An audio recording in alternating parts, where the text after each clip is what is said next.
Hello students, hope you are doing good. तो अपने exercise 8.2 को कंटिन्यू करते हुए आज हम करेंगे क्वेश्चन नंबर 1 का फोर्थ पार्ट। तो क्वेश्चन आप सभी के सामने लिखा है sine 30 degree, tangent 45 degree minus cosecant 60 degree upon secant 30 degree, cos 60 degree, cot 45 degree. तो अभी तक आपको ये तो पता लग गया होगा कि सबसे पहले हम क्या करते हैं, हम वैल्यूज पुट करते हैं चार्ट की हेल्प से। तो यहाँ चार्ट आपके सामने लिखा है, तो यहाँ देखो साइन 30 की वैल्यू क्या होती है 1/2 प्लस टेंजेंट 45 की आप सिमिलरली स्क्रीन पे देख सकते हो कितनी होगी 1, और कॉसिकेंट 60, कॉसिकेंट और 60 देखो यहाँ कितनी है 2/√3 है, राइट, अपॉन सेकेंड 30 की वैल्यू है 2/√3 प्लस कॉस 60 की वैल्यू है 1/2 एंड कॉट 45 की है 1। तो वैल्यूज तो हमने पुट कर ली। अब आपके पास देखो यहाँ 1/2 प्लस 1 माइनस 2/√3, हम इस न्यूमरेटर और डिनोमिनेटर को पहले सॉल्व करेंगे। तो यहाँ पे आपका एलसीएम क्या आ जाएगा 2 इंटू √3। अब देखो आपका एलसीएम 2/√3 आया है, यहाँ पे सिर्फ 2 है तो √3 क्या होगी एक्स्ट्रा टर्म, तो ये √3 इसके साथ मल्टीप्लाई होगा, फिर प्लस यहाँ पे कुछ भी नहीं है मतलब डिनोमिनेटर 1 है, तो पूरी की पूरी आपकी 2/√3 क्या थी, एक्स्ट्रा टर्म थी, तो वो क्या आ गई यहाँ पे 2/√3। यहाँ पे √3 थी तो आपकी 2 क्या होगी एक्स्ट्रा टर्म, तो 2 यहाँ इस 2 से क्या हो जाएगा आपका मल्टीप्लाई हो जाएगा। उसके बाद है अब ये नीचे वाली टर्म्स देखो आप, तो यहाँ पे भी आपका एलसीएम क्या आ रहा है 2/√3 आ रहा है।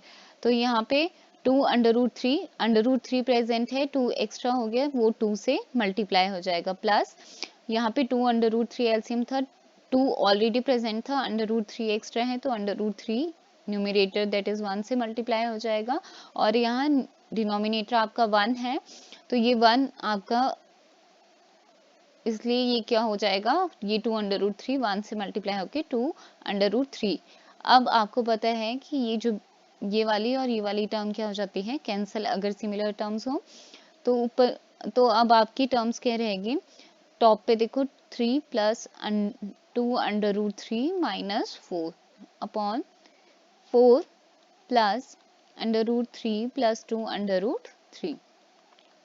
अब क्योंकि अंडर रूट के अंदर सेम टर्म्स है तो इसलिए ये क्या होगी सिंपली आपके ऐड हो जाएगी, 3/√3 माइनस 4 अपॉन, सिमिलरली ये भी क्योंकि अंडर रूट के अंदर सेम टर्म्स थी और इसके आगे कुछ नहीं है मतलब 1 है, तो 1 प्लस 2 कितना हो जाएगा 3/√3 हो जाएगा, प्लस 4। इसको आप थोड़ा सा और अच्छे से समझ सकते हैं, मैं आपको थोड़ा साइड में सॉल्व करके बता रही हूँ इसको टर्म्स को। यहाँ पे आप देख रहे हो √3 कॉमन आ गया, इसमें से क्या रह गया आपका 1 रह गया, और यहाँ क्या रह गया 2, तो 3/√3। तो इसका मतलब है अगर आपके अंडर रूट के अंदर सेम टर्म्स है तो वो सिंपली ऐड होंगे सिंपली। तो अब देखो यहाँ पे अभी भी आपका डिनोमिनेटर में अंडर रूट रहता है, तो हमारा मेन पर्पस क्या होता है अंडर रूट को हटाना, डिनोमिनेटर से अंडर रूट को डिमिनिश करना। तो यहाँ पे देखो आपका अंडर रूट मैंने आपको बोला था रैशनलाइजेशन करके होता है कैंसिल, तो यहाँ पे √3 प्लस 4 दो टर्म्स है तो ये रैशनलाइजेशन में साइन चेंज हो जाएगा, सो दैट डिनोमिनेटर में क्या फॉर्मूला बन जाए आपका a plus B into a minus B बन जाए। तो यहाँ पे आप देखो आपके जो न्यूमरेटर में है वो सेम टर्म्स है, तो वो क्या होगी सेम टर्म्स का होल स्क्वायर हो गया, और denominator a plus B, denominator में क्या फॉर्मूला बनता है a plus B into a minus B which is equal to a square minus b square. तो 3/√3 का स्क्वायर माइनस 4 स्क्वायर, राइट। तो यहाँ पे क्या है आपका, अब आपका देखो 3/√3 माइनस 4 का होल स्क्वायर बना था, तो a माइनस बी का होल स्क्वायर हो गया विच इज a का स्क्वायर प्लस b का स्क्वायर माइनस 2ab,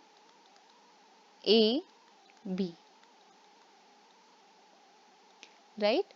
और यहाँ पे आपका क्या था 3/√3, यहाँ देखो आपका a 3 अंडर रूट 3 का स्क्वायर था, तो इसका मतलब क्या हो जाएगा 3 का स्क्वायर मल्टीप्लाई अंडर रूट 3 का स्क्वायर, -4 का स्क्वायर की वैल्यू कितनी आई आपकी 16।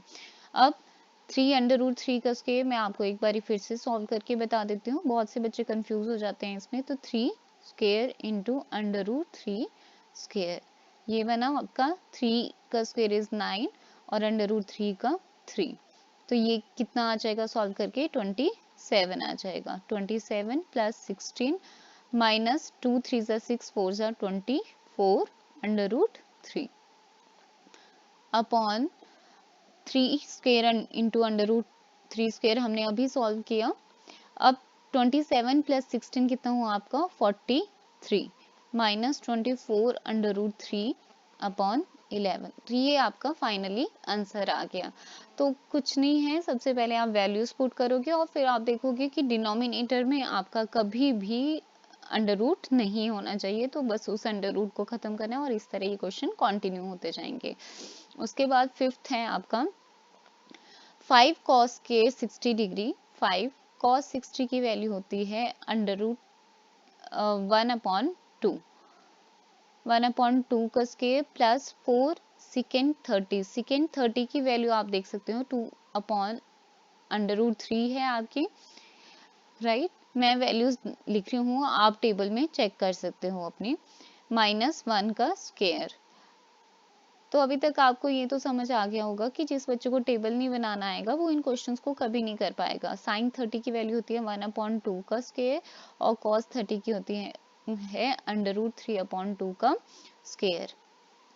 तो इसको हम सॉल्व करेंगे। 5 इंटू 1/4 आ जाएगा, प्लस 4 इंटू 4/3 आ जाएगा, माइनस 1/4 आ जाएगा आपके पास, प्लस अंडर रूट 3 का स्क्वायर 3 और ये 4 आ जाएगा।